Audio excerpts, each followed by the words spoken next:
fall in the space between what remains of me and this reckoning. Either way, I will bow to the things of this world. And I know I will never be alone. There is another in the fight, standing next to me. There is another in the waters, holding back the seas. And should I ever need reminding what power set me free, there is a grave that holds nobody.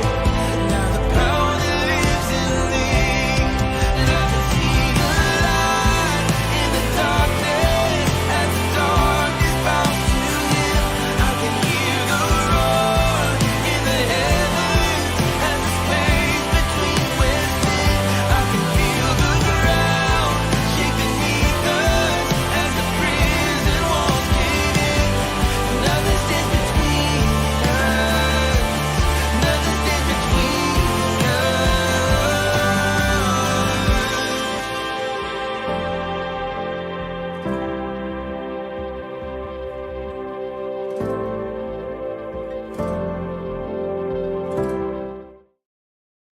Hi, I'm Matt with Sabbath Lounge, and James and Leah asked me to give kind of my testimony, my background of how I came into Torah, and appreciate them giving me the opportunity to be on Fiery Faith Ministries, and hope that you're encouraged and edified and blessed from this conversation. You know, my faith journey really began when I was a small child. I grew up with grandparents that took me to church. I grew up with grandparents that they were the kind of people that they were there every time the doors were open. So we went twice on Sunday and once on Wednesday. And I grew up in the Church of Christ denomination, and my grandparents were farmers. They worked hard, and I spent a lot of time with them. I spent the summers with them, and at different times in my growing up, my mother and I found ourselves living with my grandparents. During the summer, I would, be on the farm, and every day during lunch, there was a siesta, and my grandmother would lay down with me and read me scripture. And I vividly remember her reading from a Bible, a children's Bible that she had with pictures, which I liked. And I remember her going through the Exodus story with me. And I just remember that really standing out in my brain, and made a big impression on me. But everywhere my great grandfather went, I was with him. I tried to be I was practically under his feet all the time. And I just loved spending time with him. I didn't have a father figure. He was the first father figure that I really had. So my real dad was pretty much out of the picture by then. But eventually, we had to move away from the farm. And as we moved away from the farm, my great grandmother, she told me, she said, "Matt, now here's what you need to do." She said, "You need to pray for someone to take you to church. There'll be somebody that can take you to church." And I took her words to heart, and I did. I prayed that God would send somebody to me that could take me to church. And so I committed to that, and I stayed with that, and I continued to pray for that. And we eventually ended up moving from my great grandparents, and we lived elsewhere. And one day I'm riding the school bus, and there's this young boy that gets on the school bus, and he's got red hair, big glasses, and distinguishing features. He has a little sister with him, and no one would let them sit down on the bus. Everyone was like, "You can't sit here. We don't have enough room." So I decided to let him sit with me. Well, we began to discuss and have conversations and talk about, "Hey, you play with toy tractors?" "I do too." "No way." And then we talked about how we like to be on a farm. I'm like, "I love farming. I want to be a farmer." And so we had all that in common. And then it's like, "Where do you go to church?" I go to the Church of Christ. What? No way. That's where I go. And so like everything that we said, the other one was just like, wow, that is me. That is what I want to do. So it was, we hit it off from the very beginning. And then we're like, all right, every day we're doing this again on the bus, same time, same place, every day we're riding together. So that afternoon, that evening, he came home and he told his mom, he's like, Mom, I met this kid and he would go to church with us every time the doors are open if we'd be willing to go pick him up. And it was pretty hard for her to argue with that. And she said, yeah, we can do that. We'll pick him up and we can make that happen for him. So next thing you know, every time the doors are open at church, they're picking me up. They're taking me. They're driving 30,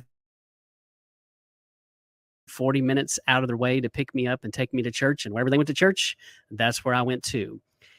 And along that journey, then soon, I had a horse and a little pony where I lived, and I would ride that pony over in the afternoons, and we would play toy tractors in the dirt. And so, we became best friends quickly.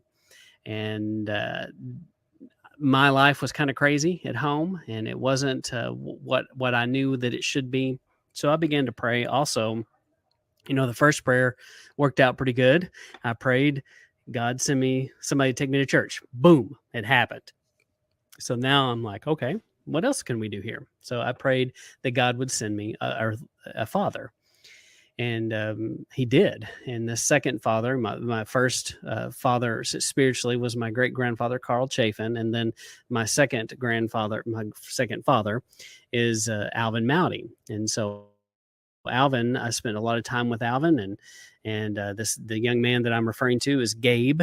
And so Gabe Mowdy and Alvin Mowdy, I began to spend a lot of time with them and spending time on the farm. And I was with them every chance I could get. And then, the weekend would roll around about Friday evening. I'd be like, hey, I'd call them up and go, hey, what y'all doing? Oh, y'all are hanging out watching Dukes of Hazzard. Oh yeah, that sounds like fun. And I was kind of fishing a little bit for an invite to come hang out. And I'd be like, hey mom, they're having pizza and they're watching Dukes of Hazzard and they want me to come over. Can I go over and spend the night? And of course my mother said yes. And so that became a pretty regular occurrence. And they also began to learn a little bit more about me, and they realized that this was kind of an escape for me to get out of some of the craziness that I was in. So the Mowdy family became a home away from home for me. They eventually ended up having an extra bed for me because I was there so much. And my mother always provided for me, and she always took care of me and always made sure I had what I needed. But not all the time could she give me everything that I needed, and she knew that. And so there were times in my life when she would have to call up the Mowdys and go, hey, can Matt stay with y'all for a few months because I need to get on my feet and I need to get ahead of some bills. And so I would do that, and I would go over and hang out with the Mowdys. And but I continued to have hope that one day that God would send me a father. I kept praying for a father, even though I didn't realize at this time that Alvin was the father I had been praying for. Well, we moved around a lot, and by the time I was like 12, 13 years old, my mother was working on her third husband. And so my mother grew up going to church, and she grew up learning, she grew up with a faith and a desire to do those things. But as she got older, she had kind of lost her way, lost her faith with it, and no longer attended or was interested in those things. But I continued to pray that I would have a family that went to church. I continued to pray that I had a family that loved God and that would pursue God. And so I prayed day after day. And and all the while, looking back on it, I realized he gave me my grandfather Carl, then he gave me Alvin. Well, eventually, as I got older, my mother at some point realized that she could no longer care for me. So she went to Alvin and Jill, and she told them, she said, look, I can't care for Matt the way he needs to be cared for. and she signed over custody. And so when I was in high school, I was about 15 years old. She signed over legal custody to me to the Mounties. And I had mixed emotions about it. I was excited that God answered my prayer, and I had a godly family and a godly father. But I was a little sad, because I knew that this was different, and that my relationship with my mother was going to be different from here on out. So unfortunately, it wasn't long after that she committed suicide, and the Mounties were there for me and helped me get through that difficult time in my life. So, I basically grew up overnight and learned how to be a man, had to kind of be my own person, be my own, set my own destiny. But luckily, Yah had set me up for that and given me all the tools that I needed to be successful in life. And so I became an honorary member of the Mounties. I became grafted in, looking back on it. And I now realize that I was learning what it meant to be grafted in. And so if you have an experience like that, you know what being grafted in is like. And so it was such a blessing to me. And they really helped me through that difficult time. They helped get me through my formative years, helped get me to graduation. And so I graduated, and then I went on to a private Christian school. And at that private Christian school, Lubbock Christian University, I later meet my soon-to-be wife, and we start dating. And one of the first things she asked me to do, I don't even think we were dating, and she said, "Hey, will you come home with me?" My mom said I can't make the 4.5-hour drive by myself. I have to have somebody ride with me. I'm like, "Sure, I'll go with you." So I can remember to this day that I went and saw her dad's place and saw his cows and drove around and looked at everything. And I still remember walking across that living room and shaking his hand for the first time. And I knew that this was my family, that I had found family. And, basically that prayer so long ago that I asked God to send me a godly father. Well, he not only sent me one, he sent me three. He sent my grandfather, Carl, and Alvin, and now Alan, my father-in-law. So he answered that prayer in a mighty way. And so, each man taught me something different about his attributes and his love. And they taught me everything from how to control your anger to how to manage finances and how to do an old school ledger, to working on a car and how to build stuff. And so it took all of those guys, took three men to help me get to a point where I was starting to be okay. So we got married, and we were very much involved in the Church of Christ. I was a youth minister. I was a deacon. We were there every time the doors were open. My kids went to everything, did everything. We were busy people. But I continued to grow, and I continued to study, and I continued to seek out truth. And I continued to have my eyes open, and the people around me sometimes were just like, "I don't know, man, that's crazy. I don't know about that." And I was causing them lots of grief and pain. And finally, my wife and I kind of looked around one day and we're like, "Why are we doing this? We're driving them crazy. And let's get out of here. Let's do something different." So we pulled out of regular church, and I resigned from being a deacon, and we walked away from that. And I was pretty convinced I wasn't ever going to do church again, and I was like done with church. It wasn't long after that, and we began a non-denominational fellowship with some other people. We got involved in that just like before. We soon found ourselves doing everything, setting it up, tearing it down, teaching. My wife was teaching Bible class. I was helping play in the worship band, and we were doing, helping to do teaching and a website and talking to people. I mean, I did all those things. And one of the things that we wanted to do along the way was to have a community fellowship where we got together with all the churches in our area and have a fellowship at the park. And during that process, I realized that most people weren't willing to give up the butts in the seat on Sunday morning, because that means the pastor wasn't going to get paid. The bills weren't going to get paid. They couldn't keep the lights on in the church if they did that. So those churches really weren't willing to be out of the box. They said they were out of the box, but they couldn't do it. And now I understand the animal a little bit, and that's when I started realizing, hey, church is a business in a lot of ways.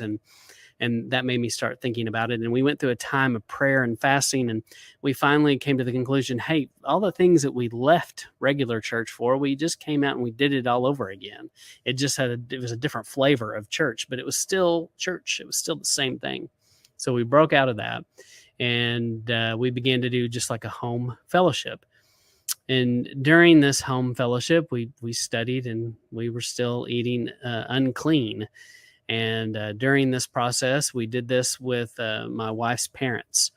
And we kind of went on this journey together where we just started studying, and we went, hey, let's go back to the beginning of the book.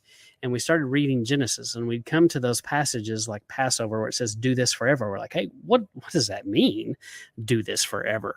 And we came across those passages to the Sabbath, and we started researching how the Sabbath was changed. We started listening to people like Rob Skiba. We started learning how, the Beast Feast came about, and our eyes really got opened. And that was easy for me. I was like, as soon as I found out, my wife was on board with getting rid of Christmas and Easter, I was like, heck yeah, I've been wanting to do this my whole life. I never liked any of this. So that was easy. And then resting on Sabbath, that was easy, not a problem. I researched that and came to the conclusion, it makes sense that we should have always been resting on the seventh day. So, but there were still some things I struggled with, and I would argue a lot. Probably I was a little bit behind the rest of my family, a little bit behind my wife, and even my mother-in-law. And my mother-in-law would argue, her and I would argue about different things. And finally, when reading through the Torah, I read the scripture about how they were a mixed multitude, because my big hang up was the Jew thing. I was like, I'm not a Jew. I don't want to be a Jew. I'm not trying to be a Jew. And so that was a real hang up for me. And once I researched that they were a mixed multitude when they leave Egypt, I was like, oh, this is a game changer. And then it really began to click, and I really bought into it full scale. And so I was teaching school at the time. And I had the privilege and honor of teaching my youngest son, and he was in my class, and we served breakfast in the classroom. And one day we're serving breakfast, and this kid came up to me. He's like, hey, Mr. Cook, I can't eat that pizza. I was like, why can't you eat the breakfast pizza? And he's like, because it's got pork on it. I was like, oh, tell me more. Why can't you eat pork? And I didn't really know what he was going to say. And he's like, well, because we follow Torah. I was like, oh, wow. And I told that kid, I was like, guess what? I do too. And then I called my son over. I was like, hey, come over here. You got to meet this kid. You have to be friends with him. And so immediately, luckily, they did hit up a friendship, and they liked each other, enjoyed spending time. And pretty soon we're spending birthday parties with them, and we get to know their parents and their family. And sure enough, there are people who keep Shabbat and keep the feast and follow Torah. And they had a bunch of kids. We had a bunch of kids. I'm like, hey, what do you do on Saturday? And they're like, nothing. And we're like, oh, well, let's have a Torah fellowship. And so we started in our house, and we would alternate houses and alternate cooking between the two. And just, when you put our two families together, there's like 10 of us. So there was a lot of us, and it just didn't take long, and we had some people. And over time, we've continued to do that. And so about that time, I began a website and Sabbath Lounge, YouTube and podcast, and most of that has begun just with a way for me to express the studies that I've been doing, and the things that I've been learning, and the things that I've questioned, and the things that I ponder. So that's kind of where all that began. And so now we have multiple families, and we trade and take turns hosting those fellowships, and we do like a potluck meal. And it works out pretty good. And so we realized for a while we just did it ourselves at our house, and it became a lot of work to prepare your house every week for a Shabbat study. And so one of the things coming out of church we realized is we didn't want a pastor, we didn't want a building, we didn't want those bills, we didn't want all of those things that come with that. We knew we didn't want a 501(c)(3). We wanted to keep it very simple, very organic. And with the ability to grow. And the way we did that is we decided If we just were the only family that hosted, other families would not get to experience hospitality and understand how this works. And so now we have, we've had 3 to 4, maybe even a few times we had 5 different houses. Well, I think we've just mostly had 4 houses that we rotate through, but each house has an opportunity to host it and to kind of experience what that's like. And there's blessings that come with it, and there's also some work, to get your house ready. But the blessings far outweigh the trouble that it is. So it's a great blessing, and so that works really well for our group, and we're able to not have a guy. Each group is autonomous, and so if somebody wants to come into our group, the person that hosts the group, they've got to call that person and try to get to know each other and see if they want them in their house, because we feel like the people that host the fellowship, they're kind of the gatekeepers, and so that, because when you have it in your house, it's a little different than having it at a church, and so that's something different about us. But that's kind of my testimony in a nutshell, how I went from being a kid growing up in typical Christianity, going to church all the time, being a youth minister, being a deacon, to help planning a church, to walking into Torah. And by far, walking in Torah, I found it to be more, just much deeper, more meaningful.